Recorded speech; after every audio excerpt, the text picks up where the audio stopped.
Et on passe à la chronique sport de ce samedi. Bonsoir Karim Baldé. Bonsoir Marian. Et du rugby pour commencer avec une défaite amère pour l'Afrique du Sud en Coupe du Monde. Et oui, je vous avais promis un choc de titans face à la Nouvelle-Zélande. Promesse tenue, un match intense, âpre, déjà une référence dans ce tournoi. Et ça a tenu en haleine, vous le voyez, les supporters des Springboks, comme ici par exemple au Cap, à la mi-journée, décalage horaire oblige. Mais au final, c'est la déception sur leur visage après une défaite 23-13.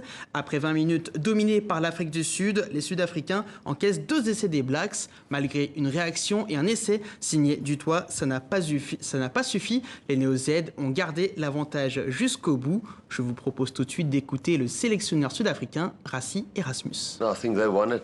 Je pense qu'ils ont gagné et non nous qui avons perdu. 2 essais à 1 en leur faveur, donc ils méritent de remporter ce match. Quand vous concédez 11 pénalités, c'est dur de battre la Nouvelle-Zélande. Et le prochain match pour l'Afrique du Sud, ce sera un duel sous-régional face à la Namibie. La Namibie, autre représentant africain qui commence son tournoi demain face à l'Italie. Voilà pour le ballon ovale, Karim. Passons au ballon rond, football, et un début de sensibilisation contre le racisme en Italie. On l'espère, en tout cas dans un pays secoué par les scandales à répétition, les cris racistes. Et l'une des principales cibles de ce début de saison, c'est Romelu Lukaku, l'attaquant belge d'origine congolaise de l'Inter Milan. Et le Milan AC a pris le contre-pied de tout cela à l'occasion du derby entre les deux clubs de la ville en lançant une campagne du derby contre le racisme. Campagne incarnée sur les réseaux sociaux, notamment par Franck Kessié, l'international ivoirien que vous voyez ici à l'écran. En tout cas, c'est un premier signe d'une tentative de réveil des consciences. On espère que ce réveil sera suivi. Football toujours, Karim, mais cette fois sur le continent et plus précisément au Mali. Un pays privé de championnat national pendant presque 2 ans. La faute à un conflit entre clubs sur le nombre d'équipes dans l'élite. C'était le point d'orgue, vous en souvenez peut-être, de la crise au sein de la FEMAFOOT, la fédération. Heureusement, tout semble rentrer dans l'ordre et la Ligue 1 a repris ses droits, de quoi faire beaucoup d'heureux. Vous allez le voir dans ce reportage réalisé avec nos correspondants Kaoru Magassa et Haruna Sissoko. Au son des tam-tams, le stade Modibo Keïta revit. En ce jour de derby bamakois, AS Police Real, les supporters savourent ce retour au jeu. Privés de championnat pendant 2 ans, les voilà soulagés.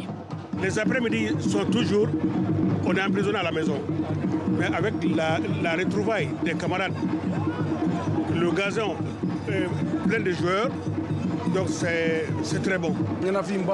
Nous étions nostalgiques. Depuis la reprise, il y a de l'ambiance partout et c'est ce que nous aimons, nous les supporters. Notre seule récompense, ce sont des buts. Ils nous procurent de la joie. Le bonheur des partisans fait aussi celui d'Hassan Konaré. Pour cette vendeuse ambulante, les affaires reprennent. Nous vivons de ça. Sans ces rencontres, il fallait faire du porte-à-porte pour écouler les produits. Vendre dans les stades, c'est mieux que de faire des va-et-vient dans la ville.